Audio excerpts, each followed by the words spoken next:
What we got? I have some good news. And this time, it's imminent. How imminent? Imminently imminent. On March 3rd. Oh? I'm ready. Let's go to work. Operation Fortune. It's imminent. You made that quite evident. Rated R. Have you ever wanted to be on vacation forever? Introducing Cabana. Luxury. Royalty. Wealth. This is the lifestyle of the richest of folk. The top 1%. A way of life that peasants could never understand. The commodities of this lifestyle include country clubs, Coke, marrying your cousin, but totally not in a weird way. It's definitely just to keep the money in the family. And the greatest one-up of all, being able to buy on-brand items. Being able to buy brands like Balenciaga and Gucci without worrying about burning a hole in your wallet must be the best feeling. Even more fulfilling, having the money to buy on-brand foods. Only the rich can afford brands like Oreos and Honey Nut Cheerios, believe me. I tried buying that the other day and the cashier tried kicking me out telling me, sir, you can't pay for your food with Monopoly money.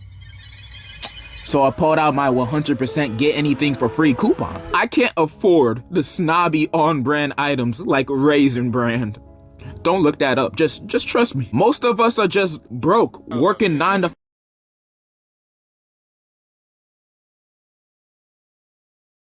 Of us are just like Raisin Brand. Don't look that up. Just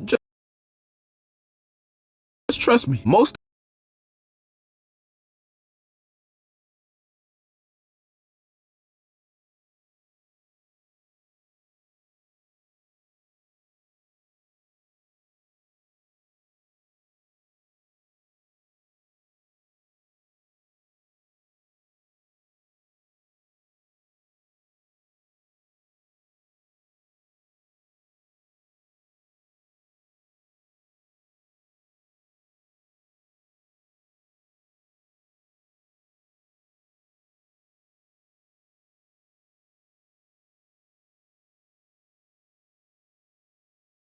of us are just broke, working 9 to 5 at retail or dealing with annoying customers at fast food. And when done with those jobs, you can't go buying expensive goods like Doritos. You gotta save money. That's when you go and get the off-brand items. They're cheaper and they taste the same, kind of, a little, sort of, not really. But there's nothing wrong with them. That's why I hate seeing people make fun of these foods as if they've never been into an Audi before. Sorry, our privileged asses got to go to Target. When I was your age, I was living in the trenches of Trinidad, down the street of O Block on 63rd, up the street of Harlem, where I sold rocks, staying in a 1-bathroom studio apartment at the Bermuda Triangle. We couldn't afford food like that. When y'all was eating Pringles, I was eating cracks. They were very addictive.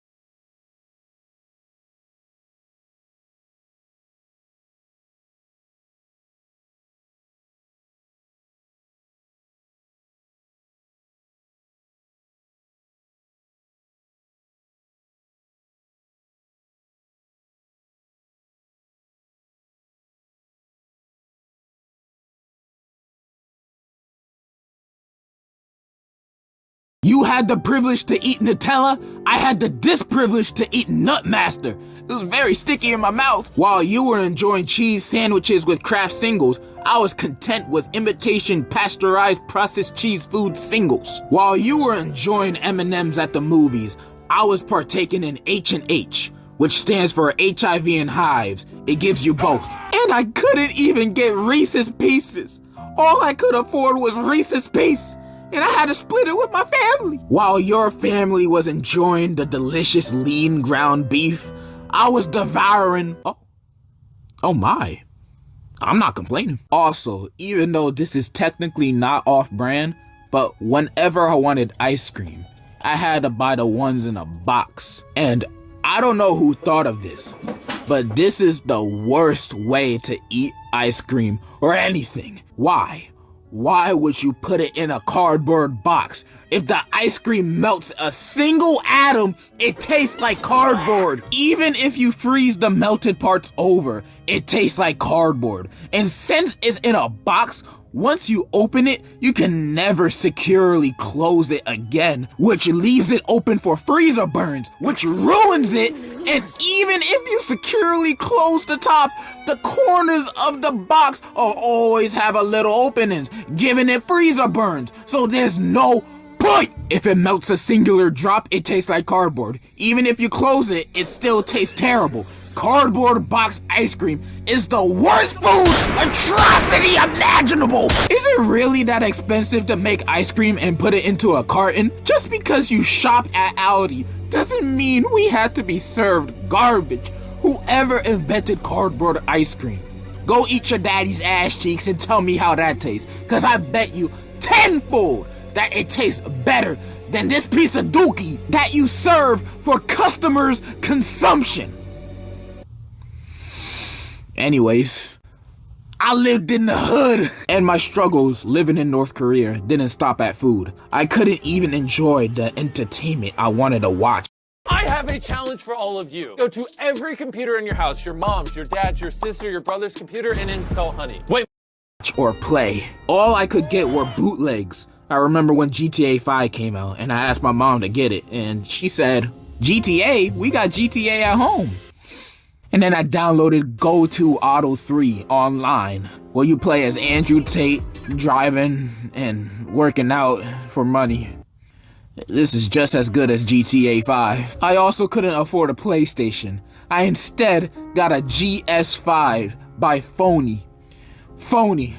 They didn't even try to sugarcoat it. It's phony. I also recall when Captain America Civil War hit theaters. I was so stoked on seeing it. But then I remembered I lived off of food stamps, not money. So all I could afford was Captain Battle Legacy War. A war hero returns home to find his peaceful town overrun by Nazis. But with all those setbacks, I could live with them. Who cares about getting on-brand food? As long as I'm eating, that's all that really matters. Who cares about watching and playing the latest media? As long as I'm up to date with the latest trends, it's all that really matters. Like, I know kids nowadays are saying, "What are those?" at people who wear shoes. I saw it in the latest Black Panther movie. You know, I'm very hip. The real problem was buying clothes, cause all I could afford were the off-brand fits. And if you were like me, living in the Bronx down in Cleveland at South Vietnam, you wouldn't survive walking in fake clothing without getting savagely roasted. I'd be getting the worst kind of stares while everybody was walking in their Tommy Hilfigers.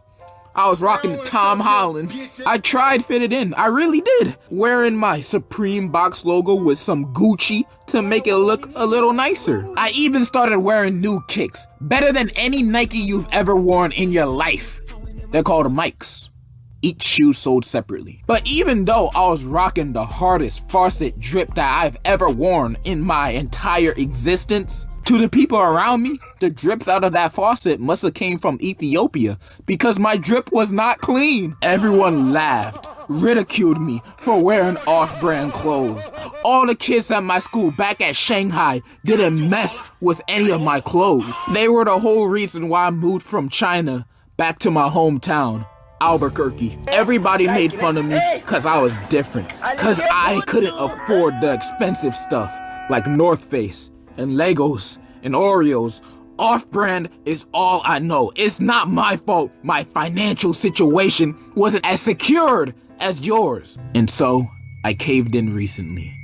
I can't handle the bullying no more. They're all gonna learn not to make fun of me no more. Not again. So I bought a Gap shirt. Hey guys, so I recently just got this Gap shirt a few days ago because people kept making fun of my fake clothes, and if it went for one day longer, I might have just, killed myself. But it's all good now because now I have an on-brand shirt and I'll finally be invited to parties. The ladies will start liking me. I'll be just like my favorite protagonist from all those animes I watch. I'll be just like him. So yeah, I ordered this shirt off of Amazon the other day and you wouldn't believe what they gave me. You wouldn't believe it. You wouldn't believe it. What is this? What is this? This ain't Gap, bro. This Gap! I can't escape it. It's a part of me now. No matter where I go, Sydney, Johannesburg, Rio, the Arf brand follows me. It's become a part of me, attached like Ben 10's watch. I can't get rid of it. I just have to accept it.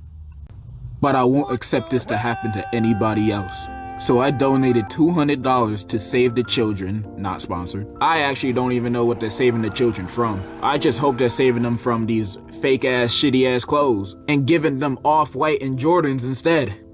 I don't think that's happening, but still, I'm gonna leave the link in the description if you want to donate too. I don't know what else to say other than I'll be wearing off-brand clothes for the rest of my life. And in conclusion, what the hell? 21. Yeah? Can you do something for me? Okay. Can you talk to the ops next for me? Yeah. 21. Do your thing, 21. Do your thing. Do your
one man allegedly went too far when he was told his Little Caesars pizza was not hot and ready, pulling an AK-47. He's a monster.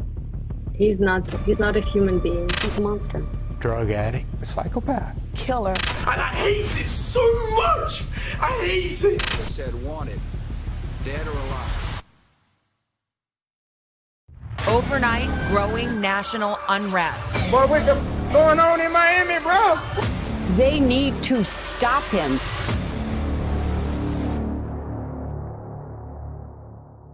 I've talked about childhood books in the past video of mine, where I went over, what do you think? And during the making of that video, I purposely left out a book that I also read during my childhood, specifically 3rd grade. And this book confused me back then, because the kids' books I read were very simple and sweet picture books that would either have a message or show how good and friendly we can be to each other. But only in their universe. That can't exist in ours. And unlike any of those, this book didn't display any of that. Instead, it showed something else.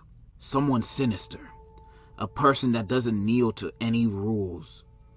That book was No David. The main character, David, was a force to be reckoned with. In fact, there is no reckoning. He's an unmovable object. The villain of villains. The evilest evil. Imagine Homelander. There you go. And you might be asking me, my guy, he looks 6. How is he that bad? And 2 questions like that is why I hate people who judge books by its cover. Okay, maybe you can judge that book, but David is a monster! Well, not really, because he's a kid, but it's about what he will become in the future. And if you don't remember or know the war crimes this kid committed, I'ma show you. I've read all 8 books of this series, and I will show you all the highlights of him being a clown or a jackass. And I will convince you that he is Baby Joker. But let's not be biased. Let me show you the highlights of him being good first, so you can form your own opinion. So, here you go. Oh wait, there are none! I'm gonna begin with the OG No David. And he's already starting off his legacy with killing goldfish. Man, they're the snack that smiles back. Why would you kill them? No, David. You see, this story is being seen in his mom's perspective, and it's always her saying, no, David, but just letting him do it. He's reaching for the cookie jar, and you ain't doing nothing. Smack him out the chair. Then he tracked doo-doo in the house, so he has to take a bath. This is the dirtiest bathwater I've ever seen. Then he goes running out butt-ass naked in the street. Like I said, he don't care. He don't care about no rules, no laws. He doesn't care about public indecency. That's just another law he can break. Then he continues to do more nefarious activities. But the worst one was definitely him breaking the vase with a baseball bat. This man is doing bad in practice in his own home. Deliberately. Look at his face. Look at what he's looking at. He knows what he's doing. And of course, he breaks the vase and gets a timeout. Like, that's gonna do anything. Then his doormat of a mom sees him with a little sad face and is like, "Oh, David, come here." Takes him out of timeout and then says, "I love you, David." The end. What? That's it? That's all you're gonna do? He wasn't even punished. She really believed those crocodile tears. He's faking it. He ain't sad because he broke the vase. He's sad that he got caught and got in trouble. He ain't sorry. This dude intentionally broke the vase with murder on his mind. And what the mom does is shrugs it off and hugs him? Man, beat his ass! That's the only way his evil behind's gonna learn. But you rewarded him with your love and affection? After he broke your great-grandma's vase and her ashes were in there too? It's crazy, man. I know when David is in high school, he gonna be treating his mom like those memes of when you visit your white friend's house. Then the felon continues. In the next book, David gets in trouble. Does he now? Big shock! It's about damn time. We start the book off with this page. I didn't mean to. You're riding a skateboard in your house. What you think was gonna happen? Plus you got that big smile on your face. You meant it. It was an accident. Bruh, this is the first 2 pages and I'm already calling the police on him. I couldn't deal with this kid. This man belongs in juvie. He ain't normal. And then you have this dude walking to school in his undies. This boy just wants problems. And all the kids are laughing because he's the class clown. David, Just be glad you're in elementary school. Because in elementary, everybody will be laughing with you for wearing your undies to school. While in high school, if you did that, everybody's gonna make fun of you and bully you for being a clown. Which you deserve! Then we go to class, and he's already starting something. My dog ate my homework. And the side kids laughing like... But the girl...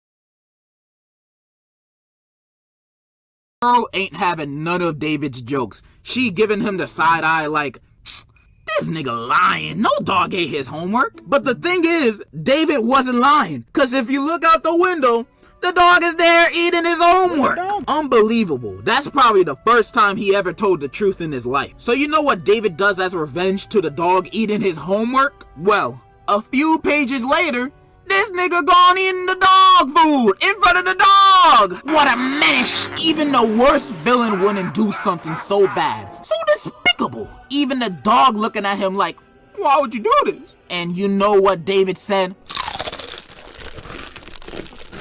I was hungry.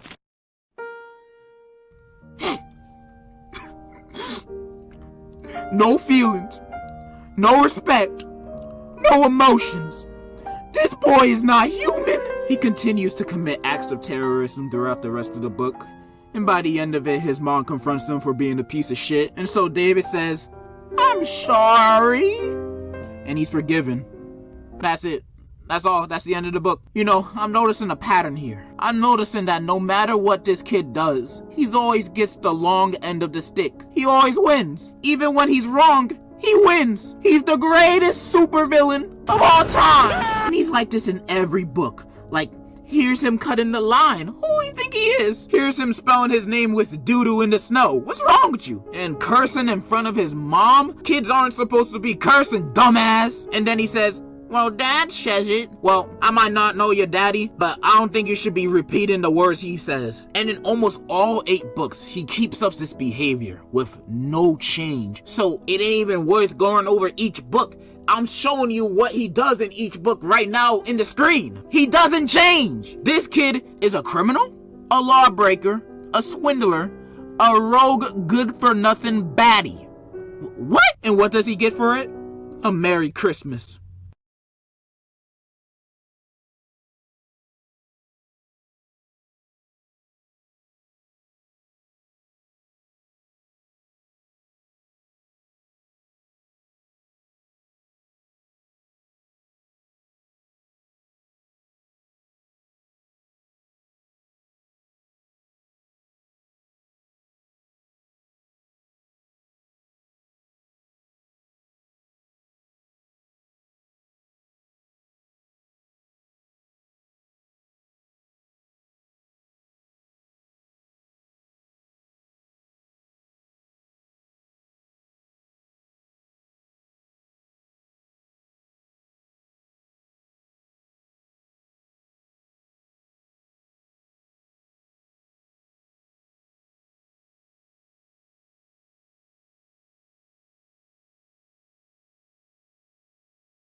absolutely outrageous. This kid needs to be apprehended immediately.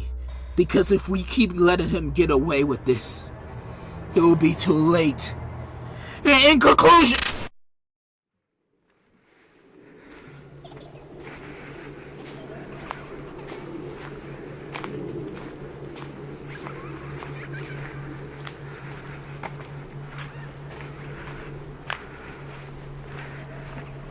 David! Jump and kick back, flip around and spin. And now turn around, do it again. Ninja! Oh! Ninja! Come on, come on!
Jump